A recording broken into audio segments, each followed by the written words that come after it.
मृत्यु के बाद आत्मा की यात्रा। विस्तृत वर्णन गरुड़ पुराण में वर्णित इस यात्रा को और अधिक स्पष्टता से समझते हैं। जब किसी व्यक्ति की मृत्यु होती है तो यह केवल शरीर का अंत होता है। आत्मा अविनाशी होती है और वह शरीर को छोड़ देती है। एक यमलोक की पहली यात्रा 24 घंटे। जैसे ही आत्मा शरीर छोड़ती है, यमदूत उसे तुरंत अपने साथ ले जाते हैं। इन यमदूतों का स्वरूप भयानक हो सकता है, विशेषकर उन आत्माओं के लिए जिन्होंने बुरे कर्म किए हैं। आत्मा को 24 घंटे के लिए यमलोक ले जाया जाता है। इस दौरान यमराज और उनके सहायक चित्रगुप्त आत्मा के जीवन भर के पाप और पुण्यों का प्रारंभिक लेखा जोखा करते हैं। यह एक त्वरित हिसाब होता है, जिसके बाद आत्मा को एक अस्थायी निर्णय दिया जाता है, पृथ्वी पर वापसी और 13 दिन का प्रवास। प्रारंभिक लेखा जोखा के बाद आत्मा को वापस पृथ्वी पर छोड़ दिया जाता है, आमतौर पर अपने घर और परिजनों के आस पास। आत्मा इस दौरान अपने पुराने शरीर, अपने परिवार और अपने सांसारिक बंधनों को छोड़ने में असमर्थ महसूस कर सकती है। वह अपने परिजनों को रोते हुए देखती है, लेकिन उनसे बात नहीं कर पाती।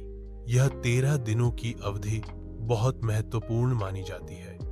इस दौरान परिवार द्वारा किए जाने वाले श्राद्ध कर्म, मृतक के लिए किए गए संस्कार और पिंडदान चावल के गोले जो आत्मा के लिए भोजन माने जाते हैं, आत्मा को बल प्रदान करते हैं। माना जाता है कि इन कर्मों से आत्मा को सूक्ष्म शरीर प्राप्त होता है, जो उसे आगे की यात्रा के लिए सक्षम बनाता है।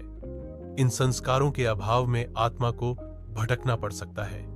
यमलोक की लंबी यात्रा लगभग 1 वर्ष 13 दिनों के बाद आत्मा अपनी वास्तविक और लंबी यात्रा पर निकलती है, जो उसे स्थायी रूप से यमलोक तक ले जाती है। यह यात्रा अत्यंत कष्टदायक और लंबी हो सकती है, जिसमें लगभग 1 वर्ष का समय लगता है। इस मार्ग में आत्मा को कई बाधाओं का सामना करना पड़ता है। 16 बड़ी नदियां। इन नदियों में से सबसे प्रसिद्ध वैतरणी नदी है। यह नदी खून, मवाद, गंदगी और पिघली हुई धातुओं से भरी होती है। धर्मात्मा आत्माएं इसे आसानी से पार कर लेती हैं, लेकिन पापी आत्माओं को इसे पार करने में असहनीय पीड़ा होती है। कई बार उन्हें यमदूत द्वारा इसमें धकेला भी जाता है। कठिन मार्ग में भीषण गर्मी, ठंड, नुकीले पत्थर, कांटेदार जंगल और अन्य डरावने दृश्य भी होते हैं। पापी आत्माओं को भूखा, प्यासा, नंगे पैर चलना पड़ता है। अलग अलग मार्ग। यह मार्ग कर्मों के आधार पर भिन्न हो सकता है। कुछ आत्माओं को भयानक यमदूत खींचकर ले जाते हैं, जबकि पुण्य आत्माओं को दिव्य प्रकाश और आरामदायक मार्ग मिलता है। इस यात्रा के दौरान आत्मा अपने किए गए कर्मों का मानसिक पुनरावलोकन करती है, जिससे उसे अपने अच्छे या बुरे कर्मों का एहसास होता है। यमराज के दरबार में अंतिम न्याय। 1 वर्ष की यात्रा के बाद आत्मा अंततः यमराज के दरबार में पहुंचती है, जिसे धर्मराज भी कहा जाता है।